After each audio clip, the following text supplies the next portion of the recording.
Friends, welcome to Pallavi fashion. ನಾನೀಗ show ಮಾಡ್ತಾರೆ ಬಂದು ಬ್ಯೂಟಿಫುಲ್ ಆದಂಥ ಫ್ಯಾನ್ಸಿನಲ್ಲಿ ನಿಮಗೆ ಹಾಫ್ ಮೂನ್ ಫ್ಯಾಬ್ರಿಕಲ್ಲಿ ಬರುತ್ತೆ. ನಿಮಗೆ ಇದು ಫುಲ್ ಹಾಫ್ ಮೂನ್ ಅಲ್ಲ, ಲಿಟ್ರಲಿ ಹಾಫ್ ಮೂನ್ ಫ್ಯಾಬ್ರಿಕಲ್ಲಿ ಬರುತ್ತೆ. ಮತ್ತು ಫ್ಯಾಬ್ರಿಕ್ ಬಂದಿದ್ದು ಕೋಬ್ರಾ ಫ್ಯಾಬ್ರಿಕಲ್ಲಿ ಬರುತ್ತೆ. ತುಂಬ ಚೆನ್ನಾಗಿದೆ. ಈಗೆಲ್ಲ ಟ್ರೆಂಡಿಂಗ್ ಕಲೆಕ್ಷನ್ಸ್ ಇದೆಲ್ಲ ಜೀನ್ಸ್ಗಳಿಗಿಂತ ಸೂಪರ್ ಆಗಿರುತ್ತೆ. ಮತ್ತು ಯುನೀಕ್ ಕಲೆಕ್ಷನ್ಸ್ ಇರುತ್ತೆ. ನೋಡ್ತಾ ಇರ್ಬೋದಲ್ಲ, ಇದು ನಿಮಗೆ ಸಿಂಗಲ್ ಕಂಪಾರ್ಟ್ಮೆಂಟಲ್ಲಿ ಬರುತ್ತೆ. ಸಿಂಗಲ್ ಕಂಪಾರ್ಟ್ ಜಸ್ಟ್ ನಿಮಗೆ 400 ಪ್ಲಸ್ ಫ್ರೀ ಶಿಪ್ಪಿಂಗ್ ಇರುತ್ತೆ. ಮತ್ತು ಇಲ್ಲಿ ಕೊಡೋ ನಿಮಗೆ 4 ಪೀಸ್ ಇರೋದು, 4 ಕಲರು 4 ಪೀಸ್ ಇರುತ್ತೆ. ಇದು ಕಲರ್ ಬಂದು ವೈಟ್ ಬರುತ್ತೆ. ಇದು ಬಂದು ನಿಮಗೆ ಗ್ರೇ ಕಲರಲ್ಲಿ ಬರುತ್ತೆ. ನೆಕ್ಸ್ಟ್ ಬಂದು ಸ್ಕಿನ್ ಕಲರ್, ಬಿಸ್ಕೆಟ್ ಕಲರಲ್ಲಿ ಬರುತ್ತೆ. ಮತ್ತು ಬ್ಲ್ಯಾಕ್ ಕಲರ್ ಬರುತ್ತೆ. ಜಸ್ಟ್ 400 ಫ್ರೀ ಶಿಪ್ಪಿಂಗ್ ಇರುತ್ತೆ. ಯಾರಿಗೆ ಬೇಕಂದ್ರೆ ಬೇಗ ಬೇಗ ಗ್ರಾಬ್ ಮಾಡ್ಕೊಳ್ಳಿ.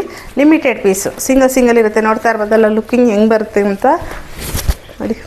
ಇವೆಲ್ಲ ಜೀನ್ಸ್ ಹಾಕಿದಾಗ ನನ್ನ ಡ್ರೆಸ್ಸಿಗೆ ಔಟ್ಫಿಟ್ಟಿಗೆ ಸೆಟ್ ಆಗ್ತಾಯಿಲ್ಲ. ಜೀನ್ಸ್ ಹಾಕಿದಾಗಿಂದು ಸೂಪರಾಗಿರುತ್ತೆ. ವೆಸ್ಟರ್ನ್ ಔಟ್ಫಿಟ್ಟಿಗೆ ಹಾಕಿದಾಗ ಕ್ಯಾರಿ ಮಾಡೋಕ್ಕಿಂತ ತುಂಬ ಚೆನ್ನಾಗಿರುತ್ತೆ. ಯಾರಿಗೆ ಬೇಕಂದರೆ ಬೇಗ ಗ್ರಾಬ್ ಮಾಡ್ಕೊಳ್ಳಿ. 4 ಪೀಸ್ ಅವೈಲೇಬಲ್ ಇರೋದು. Thank you.